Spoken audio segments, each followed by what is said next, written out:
السلام علیکم ورحمۃ اللہ وبرکاتہ۔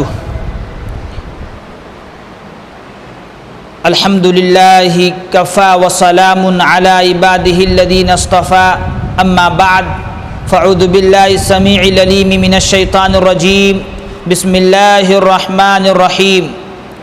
وذکرہم بایام اللہ ان فی ذلک لآیات لکل صبار شکور۔ معزز سامعین، ہم لوگ جس مہینے سے گزر رہے ہیں وہ اسلامی سال کا پہلا مہینہ محرم الحرام کی 3 تاریخ ہے۔ اسی مناسبت سے آج میں نے اس نشست میں شہر اللہ المحرم کا انتخاب کیا ہوں، اور چونکہ یہ موضوع ایک اہم اور طویل موضوع ہے، اس لیے یہ موضوع 2 حصوں پر مشتمل ہوگا انشاءاللہ۔ آپ تمام حاضرین اور ناظرین سے گزارش کی جاتی ہے کہ اس موضوع کو بغور سماعت کیا جائے اور اس پر عمل کرنے کی کوشش کی جائے۔ معزز سامعین، یوں تو کائنات کی ہر چیز اللہ تبارک و تعالیٰ کی ہے۔ یہ آسمان، زمین اور جو کچھ ان کے درمیان ہے وہ سب کچھ اللہ تبارک و تعالیٰ کا ہے، چاہے وہ شمس و قمر ہوں یا نباتات ہوں، وہ جمادات ہوں یا نباتات ہوں، وہ جن و انس ہو یا ملائک و ارواح ہوں، سب کچھ اللہ تبارک و تعالیٰ کا ہے۔ قرآن کریم میں جگہ جگہ یہ ارشاد موجود ہے۔ سورۃ النساء سورہ نمبر 4 آیت نمبر 131 کی تلاوت کیجیے۔ اللہ کا فرمان ہے وَلِلَّهِ مَا فِي السَّمَاوَاتِ وَمَا فِي الْأَرْضِ، کہ اللہ ہی کے لیے ہے جو کچھ آسمانوں اور زمین میں ہے، اور آیت الکرسی میں بھی ہے۔ سورۃ البقرہ سورہ نمبر 2 آیت نمبر 255 کی تلاوت کیجیے۔ لَهُ مَا فِي السَّمَاوَاتِ وَمَا فِي الْأَرْضِ، اسی کے لیے ہے جو کچھ آسمانوں اور زمین میں ہے۔ اور ایک مقام پہ تو بیک وقت 3 بار اللہ رب العزت نے یہ بات دہرائی ہے۔ سورۃ النساء سورہ نمبر 4 آیت نمبر 131 132 پڑھیے، صرف 2 آیتوں میں 3 بار یہ اعلان دہرایا گیا ہے۔ وَلِلَّهِ مَا فِي السَّمَاوَاتِ وَمَا فِي الْأَرْضِ وَلَقَدْ وَصَّيْنَا الَّذِينَ أُوتُوا الْكِتَابَ مِنْ قَبْلِكُمْ وَإِيَّاكُمْ أَنِ اتَّقُوا اللَّهَ وَإِن تَكْفُرُوا فَإِنَّ لِلَّهِ مَا فِي السَّمَاوَاتِ وَمَا فِي الْأَرْضِ وَكَانَ اللَّهُ غَنِيًّا حَمِيدًا وَلِلَّهِ مَا فِي السَّمَاوَاتِ وَمَا فِي الْأَرْضِ وَكَفَى بِاللَّهِ وَكِيلًا، یعنی کائنات کی ہر چیز اللہ تبارک و تعالیٰ کی ہے اور اسی کی ملکیت میں ہے، حتیٰ کہ سال، مہینے، دن، لحظے، لمحے اور گھڑیاں بھی اللہ تبارک و تعالیٰ کے لیے ہے۔ لیکن کچھ چیزوں کی نسبت اللہ رب العالمین نے بطور خاص اپنی طرف کی ہے، اور اس نسبت کا مقصد ان چیزوں کی عزت و عظمت بیان کرنا ہے۔ اسی لیے اس نسبت کو تعظیمی و تشریفی نسبت کہا جاتا ہے۔ ناقۃ اللہ سے مراد حضرت صالح علیہ السلام کو بطور معجزہ ملنے والی اونٹنی کو اللہ رب العالمین نے ناقۃ اللہ یعنی اللہ کی اونٹنی کہا ہے، اور بیت اللہ سے مراد کعبہ جو امت مسلمہ کا قبلہ ہے، رب کائنات نے اسے بیت اللہ یعنی اللہ کا گھر کہا ہے۔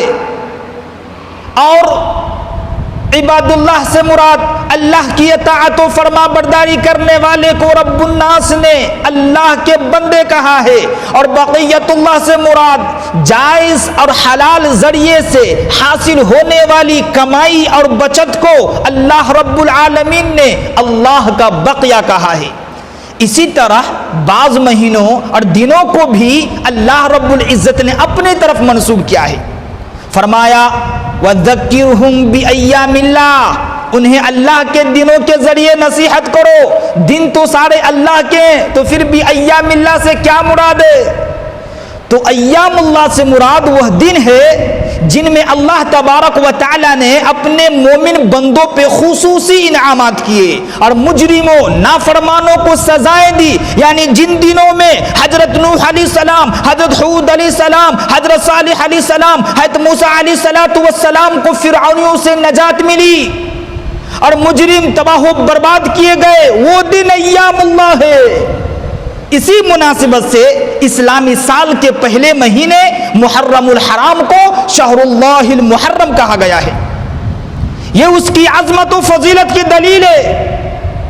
اس مہینے میں اللہ تبارک و تعالی نے اپنے مختلف بندوں پر بہت سارے انعامات فرمائے، اسی لیے یہ مہینہ عظمت و فضیلت والا مہینہ ہے.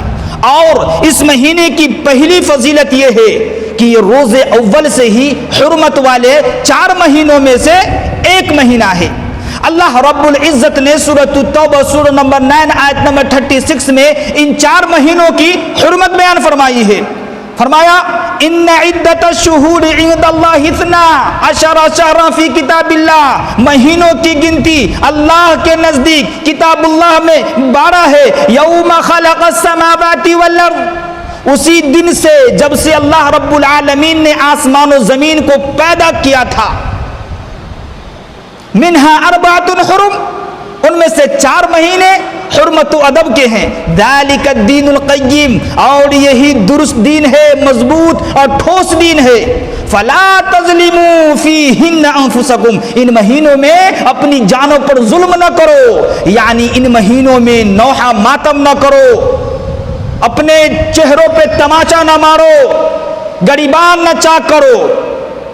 اور اللہ کے رسول صلی اللہ علیہ وسلم نے ارشاد فرمایا، صحیح البخاری کتاب التفسیر باب قولہ ان عدت الشہور عند اللہ 12، حدیث نمبر 4662 کی حدیث. وعن ابی بکرۃ رضی اللہ عنہ قال خطبنا النبی صلی اللہ علیہ وسلم ان الزمان قد استدار كهيئته يوم خلق السماوات والارض السنة 12 شهرا منها 4 حرم 3 متواليات ذو القعدة وذو الحجة والمحرم ورجب مضر الذي بين جمادى وشعبان.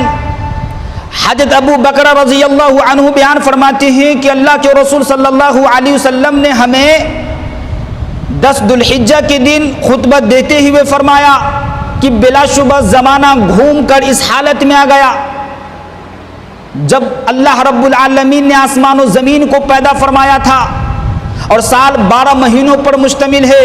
ان میں سے 4 مہینے حرمت و ادب کے ہیں، 3 مہینے ایک دوسرے کے بعد ہیں، ذو القعدہ، ذو الحجہ، محرم، ورجب مضر الذی بین جمادى وشعبان. اور 4تھا مہینہ مضر قبیلہ کا رجب ہے جو جمادہ اور شعبان کے درمیان ہے.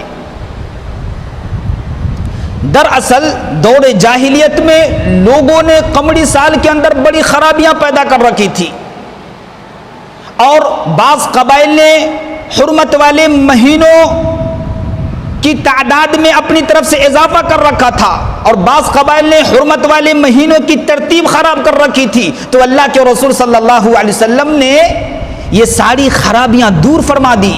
بہرحال ماہ محرم ان 4 حرمت والے مہینوں میں سے ایک ہے جن کا ادب و احترام کرنا، یعنی ان مہینوں میں فسق و فجور، گناہ اور لڑائی جھگڑے سے خصوصی پرہیز کرنا ہم سب پر فرض ہے.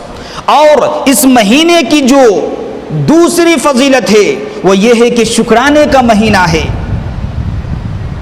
حضرت موسیٰ علیہ السلام نے بطور شکرانہ روزہ رکھا، اللہ کے رسول صلی اللہ علیہ وسلم نے بھی رکھا، کیونکہ اس مہینے کی 10 تاریخ کو اللہ رب العزت نے حضرت موسیٰ علیہ السلام اور ان کی قوم کو فرعونیوں سے نجات دلائی. اللہ کے رسول صلی اللہ علیہ وسلم نے فرمایا کہ رمضان المبارک کے بعد سب سے افضل روزے اللہ کے مہینے محرم کے روزے ہیں.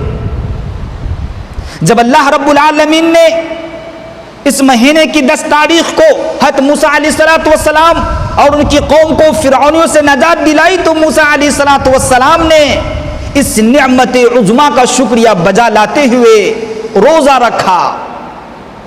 اور اس مہینے کی جو تیسری فضیلت ہے وہ یہ ہے کہ یہ ہجرت کی ابتدا ہے. یہ جو مہینہ ہے وہ ہجرت کی ابتدا ہے، اسی لیے اسلامی سال کو ہجری سال کہا جاتا ہے. ذو الحجہ میں ہجرت کے اسباب بنے اور محرم میں ہجرت کا آغاز ہوا، مہاجروں کے دستوں کی روانگی شروع ہوئی.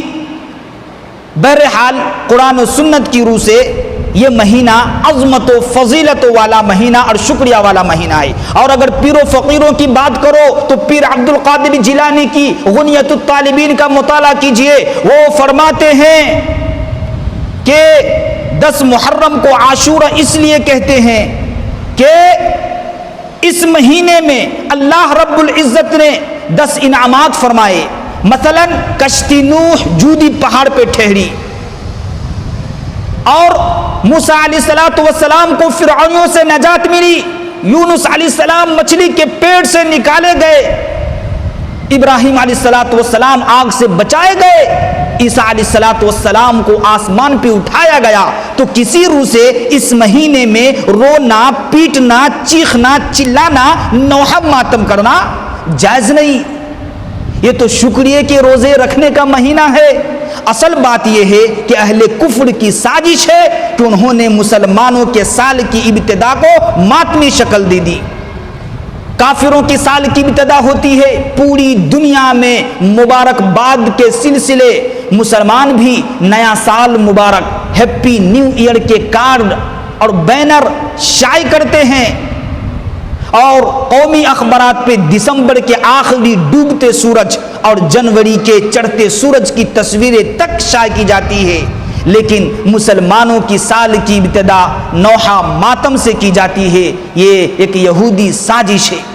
اللہ تبارک و تعالی ہم تمام لوگوں کو اس مہینے کی فضیلت و اہمیت سمجھنے کی توفیق عطا فرمائے، اور ہم تمام لوگوں کو نوحہ ماتم جیسی بدترین گناہوں سے بچا کر نیک عمل کرنے کی توفیق عطا فرمائے. وباللہ التوفیق. السلام علیکم ورحمۃ اللہ وبرکاتہ.